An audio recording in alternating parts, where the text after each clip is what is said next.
Salut à tous.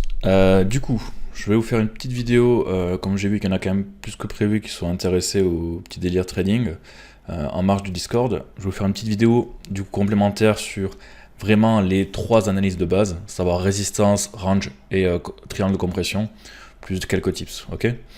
Encore une fois, je vous incite vraiment à vous entraîner au moins un mois avec le virtuel avant d'essayer à mettre de l'argent. Et d'ailleurs, je vous déconseille de mettre de l'argent en tous les cas, c'est juste pour jouer. Et encore une fois, je suis pas du tout trader et j'y connais rien et je vais sans doute vous dire peut-être des conneries même. Donc voilà, c'est juste des petites infos comme ça pour vous aider un petit peu à jouer. Alors évidemment, si vous l'avez raté, avant il y a la vidéo 1 voilà, sur les bases du taureau, comment ça fonctionne, le compte virtuel, etc. Ça c'est la seconde vidéo, d'accord. Alors ces vidéos-là, vraiment je les fais, mais alors je gagne rien du tout dessus parce que c'est pas transformable, c'est juste pour partager avec la petite dizaine de personnes qui, voilà, qui sont intéressées par ça sur le Discord. Donc je vous invite un petit peu à réagir voilà, pour savoir si ça vous intéresse ou pas, savoir si je prends le temps d'en faire d'autres, plus ou quoi, sinon ça ne me sert pas à grand chose. Ok.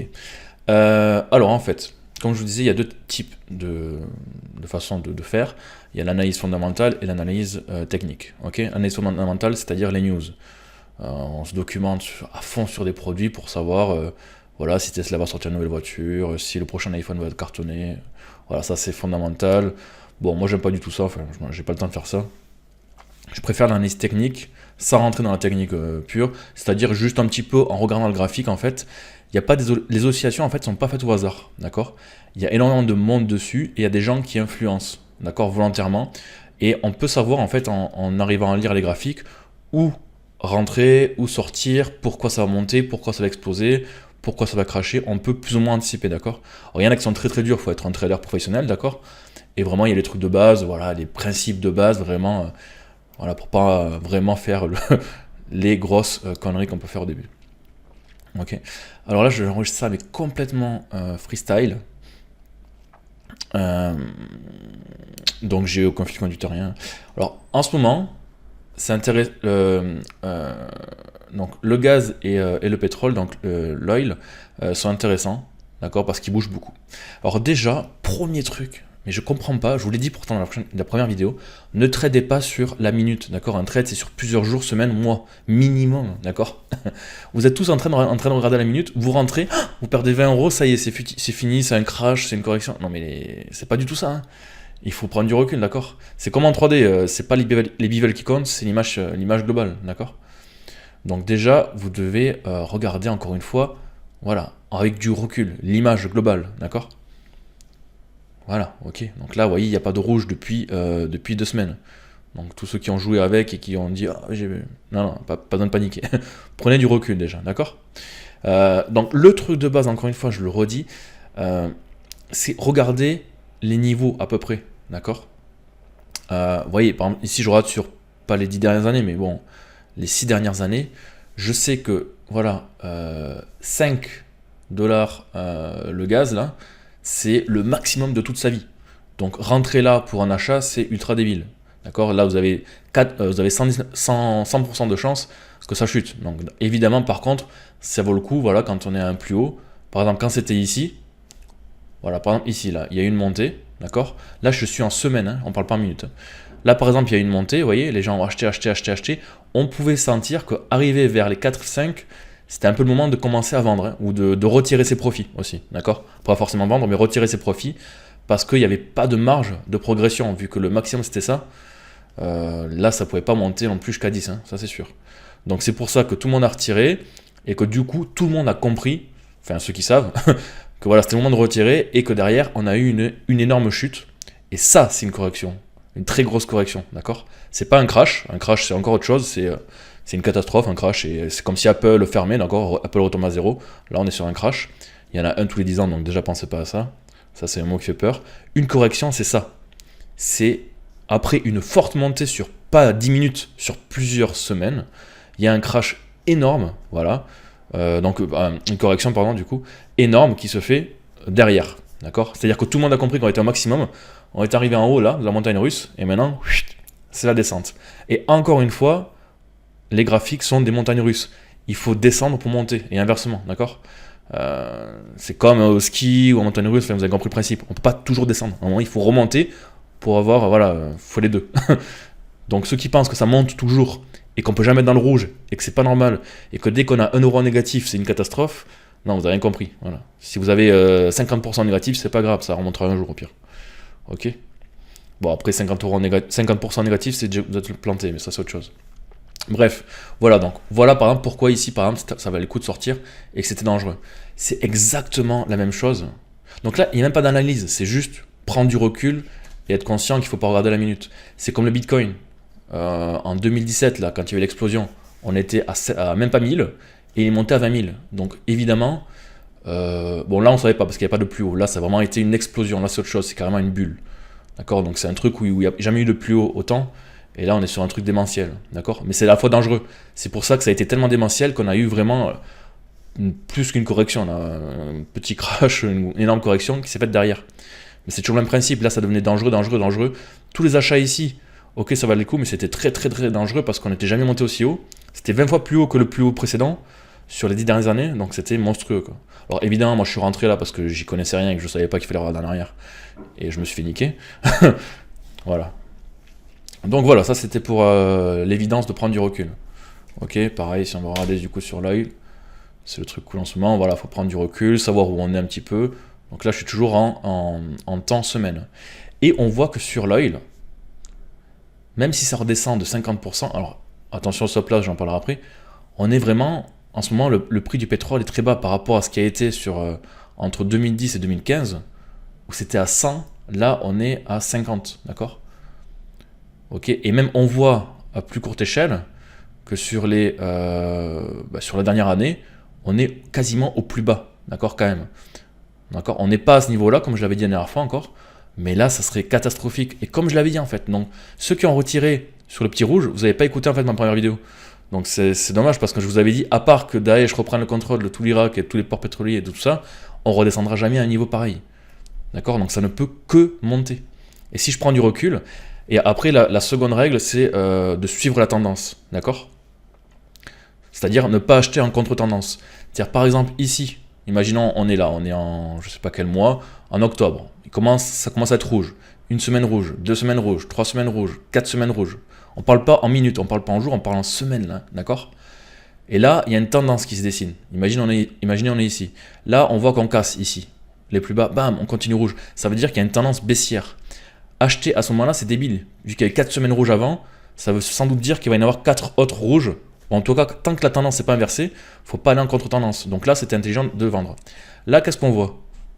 Si on prend du recul, on a ici un arrêt, d'accord, des chutes. Bon, ici, on compte 0, il ne se passe rien. Stabilisation.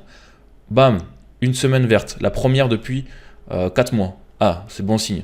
1 seconde, encore plus grosse. Et ce n'est pas des petites semaines, c'est des bonnes semaines. D'accord. Qu'est-ce qu'on peut imaginer? Il n'y a pas de raison, c'est bam, ça va remonter. Alors ça va remonter au moins jusqu'ici. C'est quasiment sûr et évident. D'accord. À part qu'il y ait une news, comme je le disais, catastrophique que personne ne peut prévoir. Voilà, ça devrait remonter au moins jusqu'ici. Au moins la moitié de ce que c'est descendu, d'accord, en fait.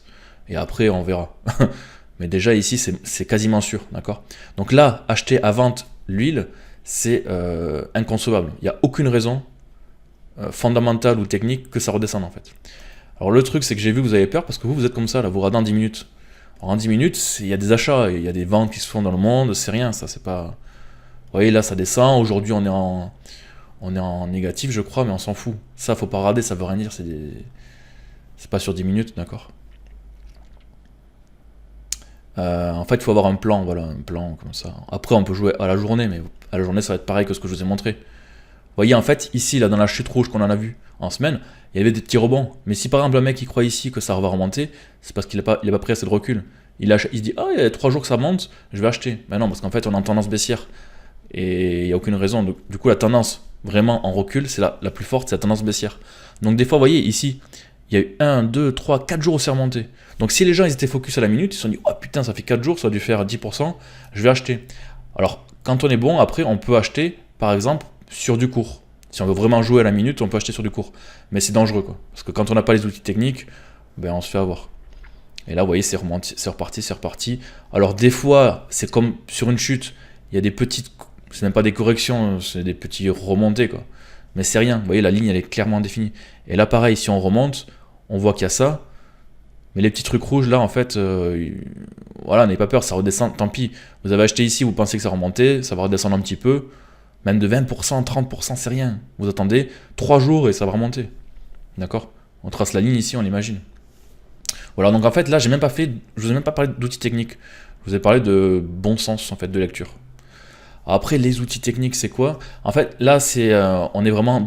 Quand on est loin, c'est assez facile de trader parce que, vous voyez, ça monte ou ça descend sur le long terme. Donc en fait, trader sur le long terme, c'est simple.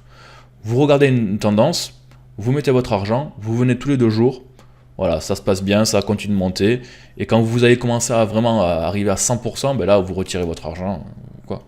Ok.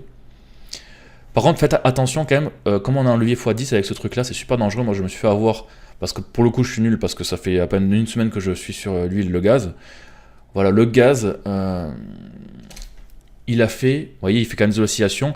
Même si c'est des oscillations de 5%, ça fait, avec multiplié par 10, ça fait des oscillations de 50%. Et en gros, j'avais mal seté et j'étais pas là ce week-end. Et il a fait vous voyez, une petite rechute ici, qui n'est même pas une correction, hein, il n'y a aucune correction de rien du tout, c'est juste une petite rechute. Sauf que je me suis ce matin réveillé avec une perte de 200 €. Parce qu'en fait, je me suis automatiquement retiré parce que mon stop loss avait été déclenché parce que j'étais pas dessus et je n'avais pas pris le temps de le régler comme il faut, d'accord. Il se serait pas déclenché, j'étais à moins 200 €, d'accord. Donc presque moins 50%, moins 60%. Mais moi je l'aurais vu, en fait, j'aurais pas voulu me retirer. Je savais que ça allait remonter. Ce qui s'est passé d'ailleurs après. C'est juste qu'il s'est fait parce que j'ai mal seté mon truc, donc faites attention à ça. Donc là, par exemple, on peut regarder, c'est un peu comme l'huile, c'est intéressant, le gaz. Je reprends du recul. On voit que c'est pas toujours aussi intéressant parce que regardez, entre 2016 et début 2019, bah, il s'est rien passé d'aussi fou. On n'a pas des oscillations, ce qu'on appelle une volatilité, donc c'est l'amplitude, aussi importante. Vous voyez là, c'est un peu chiant. Ça va que entre 2,6 et 3,6, donc il n'y a pas une folie, tu vois. C'est pour ça qu'on dit que le Bitcoin c'est très dangereux et c'est ouf parce qu'il y a vraiment des montées, des descentes monstrueuses et du coup c'est super intéressant de jouer avec. Parce que la plupart des trucs qui sont vraiment là depuis longtemps, comme les matières premières, tout ça, bah c'est pas très fun, on joue vraiment sur 1-2% par jour de monte et de baisse qui font des zigzags. Et là il se passe des choses en fait en ce début d'année sur l'huile et le pétrole, vous voyez on a vraiment des montées monstrueuses, couplées à un x10, c'est vraiment intéressant et vraiment on peut jouer à la journée, quoi. Après c'est aussi très dangereux, hein. Bref, vous voyez ici le gaz, pareil, on commence déjà à presque atteindre la moitié du plus haut possible, enfin du plus haut existant. Donc ça va commencer à être dangereux. Là c'est toujours bon, je pense que ça va monter au moins jusqu'à 3,7, d'accord. Bah, je dis ça juste par principe parce qu'en fait, qu'est-ce qui se passe? En général, voilà, je vais vous montrer, ça va faire un range ou un triangle de compression. Alors qu'est-ce que c'est? Un range ou un triangle de compression. Peut-être sur le Bitcoin, c'est plus facile. Je le connais mieux. En fait, le Bitcoin, je le connais bien, par cœur même, parce que je l'analyse depuis 1 an. Je suis dessus, d'accord. En fait, qu'est-ce qu'on peut faire ici? On peut analyser et voir qu'en fait, rien n'est dû au hasard. Donc, je vais vraiment faire le truc simple. On va avoir des plus bas et des plus hauts qui vont former soit un range, soit un triangle de compression. Imaginons ici, d'accord. Alors, là, évidemment, vous allez me dire, oui, c'est facile parce que tout s'est déjà passé, donc on sait ce qui s'est passé, donc la prédiction est évidente, d'accord. Mais je vais vous expliquer pourquoi ça s'est passé, d'accord, quand même. Alors, attendez, parce que là, j'improvise tout. Ouais, non, là, ça va être trop compliqué, je suis pas en log. Alors, on va prendre ici, à partir de l'explosion du Bitcoin, d'accord. Alors, il y a des petits outils ici de mesure, bon, c'est juste pour vous aider à l'œil, on le voit. Par exemple, je prends une ligne horizontale. On va la mettre en rouge, voilà. Si je prends, alors ce qu'on appelle des points de contact, d'accord, c'est là où une direction s'est inversée ou s'est arrêtée, d'accord. Par exemple ici, regardez, à peu près, si je prends quasiment ici, ouais, on va se mettre ici, vous voyez là. Si je mets cette ligne, alors je vais les dessiner et après comme ça, ça sera plus simple. La ligne rouge et la ligne verte, de contact vert. Bon, alors là, c'était un peu incertain, donc on va plus faire comme ça. Ok. En fait, quand il y a une bulle, c'est qu'il y a une explosion vers le haut, et quand il y a un crash, c'est qu'il y a une explosion énormissime vers le bas, d'accord? Donc bulle et crash. Donc ça, c'est les termes que tout le monde connaît, même ceux qui ne traitent pas. Il y a eu une bulle énorme, du coup, du Bitcoin, qui est montée, qui est montée, qui est montée. Et après, pendant une année, il y a eu une période de ce qu'on appelle stabilisation. C'est-à-dire qu'il va monter, descendre, avec l'amplitude qui va tout doucement se réduire, se réduire, se réduire, se réduire, jusqu'à avoir une amplitude quasiment inexistante, d'accord? Et là, ça veut dire qu'en fait, le produit, ici le Bitcoin, quoi, a trouvé son prix, d'accord? Et une fois que c'est quasiment à une marge de zéro, il n'y a plus d'amplitude, donc on est vraiment à un point de stabilisation, il y a une rupture et ça repart dans une nouvelle phase. Donc ascendante ou descendante, d'accord? Et ça, on ne peut pas le prévoir. On peut savoir, par exemple, quand est-ce qu'il va y avoir bientôt une nouvelle phase violemment vers le haut ou vers le bas. Par contre, prévoir dans quelle direction on va partir, ça, c'est quasi impossible, ou alors faut être bon. Bref, ce que je vais vous montrer ici, c'est qu'on a eu pendant une année, donc ici de quasiment décembre 2017, ouais, non, non, j'ai de la merde, pardon. Ouais, on va dire, allez, 2018 à 2019, pendant une année, le Bitcoin a stabilisé. Il fait ce que je vous ai dit. Il est monté, monté, monté ici, hop, là c'était vraiment 20 000, bam. Là, tout le monde a retiré. Bon, après, au tout début, une fois après une bulle, ça aussi, ça monte, ça vend, les gens paniquent, donc il se passe des choses irrationnelles. Mais après, tout doucement, il va commencer, vous voyez ici, tout doucement, tout doucement, tout doucement, à faire des choses rationnelles. C'est-à-dire que les gars ont des repères d'analyse, d'accord? Et ça se voit. On voit que plusieurs fois, le Bitcoin, il est descendu ici. Alors, ça n'a pas été clôturé, mais on voit qu'il est venu ici, au niveau des 6000, et il a rebondi, d'accord? Donc, ça a été un premier point de contact ici, qui déjà n'avait pas rien à voir, en fait, enfin, c'était pas fait par hasard, c'était justement comme par hasard, on voyait ici qu'il y avait une petite résistance déjà qui s'était faite ici, d'accord? On voyait qu'ici, déjà, il avait bloqué, donc il était ensuite redescendu à peu près à ce niveau-là, et il avait rebondi à peu près à ce niveau-là. Donc, il y avait déjà un petit truc qui s'était passé ici, ok? Donc, comme par hasard, c'est ce niveau-là sur lequel il a rebondi. Ensuite, ici, il est presque descendu, donc on n'est pas parfaitement, mais presque pas loin. Ici, on est pile dessus, parce que les gens ont compris, hop, ça a été une... Donc c'est ce qu'on appelle un support en fait. C'est un niveau qui empêche le prix de descendre, d'accord? Donc là, pareil, ça a chuté pendant plusieurs mois, hop, ça rebondit. Pareil, et on voit ce niveau en fait qui s'est dessiné naturellement. Donc vous voyez, le prix du Bitcoin en fait, pendant une année, il était prévisible, d'accord? Par la forme d'analyse la plus simple. Ok, c'est le triangle de compression. C'est-à-dire, il y a un niveau de support en bas et un niveau de résistance en haut. D'accord? Un qui empêche de descendre et un qui empêche de monter. Et au fur et à mesure, ça se stabilise. Donc ça, c'est le cas de figure, mais basique. Et vous voyez, c'est ultra évident et ça tombe parfaitement. Et la même chose, vous l'avez compris par le haut. Alors, ça se descend, en fait, on fait un triangle comme ça, parce qu'il peut y avoir des supports ou des résistances en ligne droite, ou alors en ligne comme ça. En fait, c'est très simple. Vous avez vu comme j'ai fait. J'ai pris tous les points les plus hauts, donc ce qu'on appelle les points de contact les plus hauts, ici, ici, ici, ici, ici, ici, et j'ai tiré une droite. Alors, j'ai pas pris ce truc-là, parce que comme je vous l'ai dit, là, ça a été la cacophonie, ça a été n'importe quoi, parce qu'on sortait de la bulle, donc il y a eu un petit temps d'irrationnel, mais après, tout doucement, ça s'est dessiné, et on peut voir qu'on est quasiment sur une perfection ici. Ok, en prenant tous les points les plus hauts. Et en fait, on a eu ce que je vous ai dit, hop, tout doucement, ça commence. Bon, il y a des écarts assez monstrueux encore quand même, on a eu presque du simple au double, de 6000 à 10 000. Et tout doucement, c'est devenu chiant, il n'y avait plus rien, plus rien. Et là, quasiment, le Bitcoin ne bougeait plus, d'accord? Pendant septembre. Et en fait, là, quand on dessinait ça, on avait déjà ces points de contact là, et on pouvait imaginer, si je cache la suite, quand on était là par exemple, vous voyez que là, le Bitcoin, il allait encore se stabiliser pendant quelques mois, et que ça allait soit repartir à la hausse, donc il aurait pu repartir, exploser vers le haut, ou soit exploser vers le bas. Et c'est exactement ce qui s'est passé. À un moment, dans cette période de compression, voilà, il s'est passé qu'il y a eu des gros vendeurs, une grosse vente, voilà, qui ont gagné en fait par rapport aux acheteurs, et ça a explosé la résistance. Et c'est à ce moment-là qu'on a des signaux d'achat, d'accord?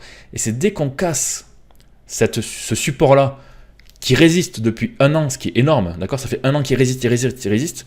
Le jour où il casse, ça veut dire que tous les analystes dans le monde entier savent qu'il a cassé vers le bas. Donc c'est un énorme signal d'achat, ce qui entraîne du coup des ventes, signal de vente, pardon, ce qui entraîne des ventes de tout le monde, et ça fait ce qui a été attendu, une énorme compression, et puis ça explose, d'accord? Donc là, malheureusement, ça a explosé vers le bas, pour ceux qui étaient en achat comme moi. Et du coup, on a bien ce qui était prévisible encore une fois, des bougies rouges énormissimes, sachant que je suis en semaine, hein. Donc c'est des jours de douleur là. où on passe de 6000 à 3000. D'accord? Donc ça fait voilà, du simple au double. Et là, qu'est-ce qui se passe? Ben là, après, c'est plus difficile de prévoir parce qu'on n'a pas assez de temps, mais je pense que ça va faire pareil. En fait, on a stabilisation, on peut dire explosion, même si c'est pas toujours une explosion monstrueuse, et explosion. Donc là, c'est pareil. En fait, le Bitcoin, il a chuté, et là, il est en train de stabiliser. D'accord? Donc on peut essayer de dessiner pareil, donc un range. Pour l'instant, on n'a pas assez de valeur pour savoir exactement ce qu'il fait. Mais là, l'outil canal. Allez. Voilà. Donc là, c'est deux droites parallèles. Donc c'est un canal, c'est ce qu'on appelle un range. Voilà. Il y a une borne haute, une borne basse. Une borne basse. Je vais y arriver. Voilà, c'est pareil. Il rebondit en fait entre ces bornes. Et en fait, ça, c'est tout con. Quand on dessine ça et qu'on prend du recul, ben, on sait où acheter, est-ce qu'il faut acheter, est-ce qu'il ne faut pas acheter. Là, par exemple, sur le Bitcoin, en ce moment, il n'y a rien à faire. À part, encore une fois, d'être bon et de passer ses journées dessus et de jouer à acheter entre le bas et le haut, tant qu'il n'est pas sorti de là, on ne sait pas ce qu'il peut faire, d'accord? Est-ce que je peux faire des flèches avec ça? On ne peut pas faire grand-chose. Ray, segment.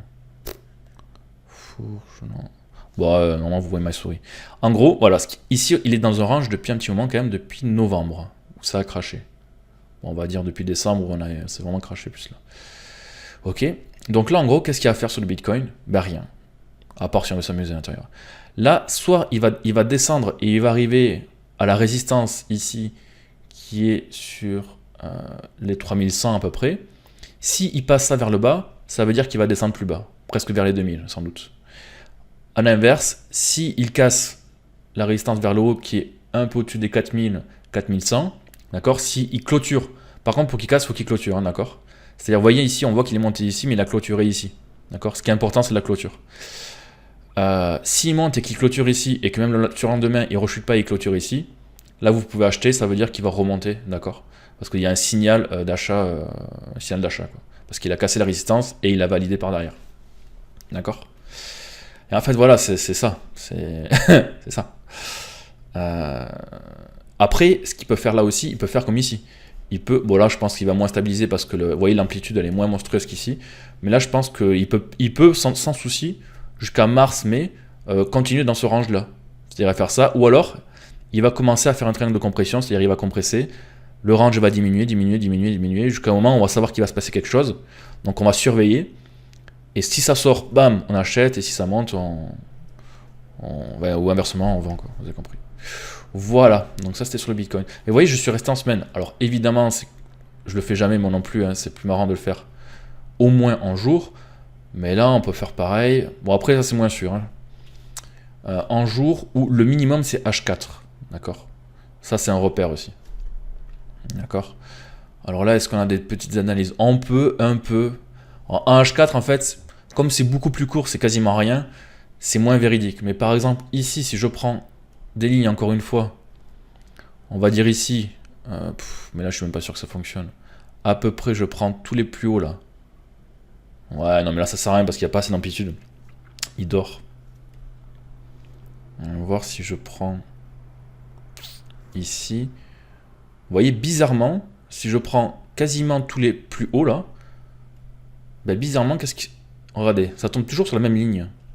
Et en fait, si je prends tous les plus bas,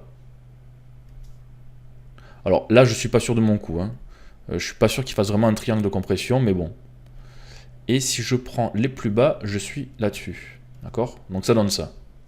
Donc ça, c'est un triangle de compression, d'accord? Les plus hauts et les plus bas. Ici, j'ai 1, 2, 3, 4 points de contact. Et regardez ici, il a vraiment slidé, chouf, juste dessus. Là, 1, 2, 3 points de contact. Donc ça peut être aussi un signal. En fait, il n'y a pas non plus d'analyse parfaite, c'est pas aussi évident que ce que je vous dis. Hein. C'est juste des repères, voilà, qui aident un peu. Donc là, ça peut être intéressant parce qu'il peut monter ici. S'il va casser ça à la hausse, pareil, ça peut être un premier signal d'achat, à confirmer en prenant du recul, par exemple. D'accord? Mais ouvrir une vente ici, à part de parier sur la chance, ça peut être dangereux parce qu'il va remonter au moins jusque là. Là, il peut toujours rebondir ici, ensuite redescendre, remonter, voilà, comme ça un petit peu, et arriver ici, si cette forme-là, elle se confirme, d'accord? C'est-à-dire que si on arrive le 28 janvier, en fin janvier, et qu'il a dessiné, et qu'il a toujours rebondi sur ces trucs-là, ça veut dire que mon analyse, elle est pas mal, elle est pas dégueu, j'ai les bons axes de support et de résistance, et que je sais que fin janvier, il va se passer quelque chose. Quasiment obligé.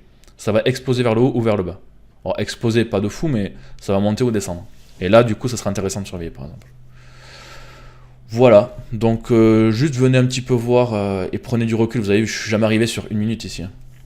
Là, par exemple, moi, en ce moment, je fais l'huile et ça. Qu'est-ce qu'il a fait là? Ouais, là, il a rechuté un petit peu. Et en fait, là, regardez. Ce que j'ai fait, alors là par contre, en fait il y a une grosse volatilité ici, donc on peut se permettre d'aller plus proche, parce que comme vous l'avez vu, on a des amplitudes folles, donc on peut faire des gains intéressants, surtout avec un levier x10. Moi qu'est-ce que j'ai fait là? C'était ce matin, voilà, ouais c'était aujourd'hui, là, le 16. Bon là, comme je vous l'ai dit, j'avais une entrée qui était intéressante, ah non, j'étais rentré ici comme un con, je sais plus pourquoi d'ailleurs. Bref, ça s'est cassé la gueule après, c'était pas très grave. Sauf que mon stop loss s'est déclenché ici, donc j'ai perdu. Donc ce matin, je me réveille. Hop, là, il était 7h du mat. C'est ça. Et je me dis, putain, ça a bien descendu. Mais au lieu de me dire, oh là, je vois du rouge, j'ai peur, je me suis dit, non, je sais, comme on a pris du recul, que pendant encore 2-3 semaines, ça ne peut que monter. Je me suis dit, putain, là, en fait, c'est une opportunité d'achat. Il a fait une baisse de presque, du coup, 5%, ce qui est énorme. Je me dis, waouh, putain, là, c'est pas mal. Du coup, j'ai acheté, parce qu'il ne peut pas redescendre plus. Hein. Sinon, ça veut dire que la tendance s'inverse et c'est bizarre. Du coup, là, j'ai acheté, j'ai remis mon investissement. Et qu'est-ce qui s'est passé après, derrière? Comme par hasard, c'est remonté. Par contre, qu'est-ce que j'ai fait? Il faut aussi savoir se retirer. Là, j'étais, du coup, ici, là. C'était monté jusque là.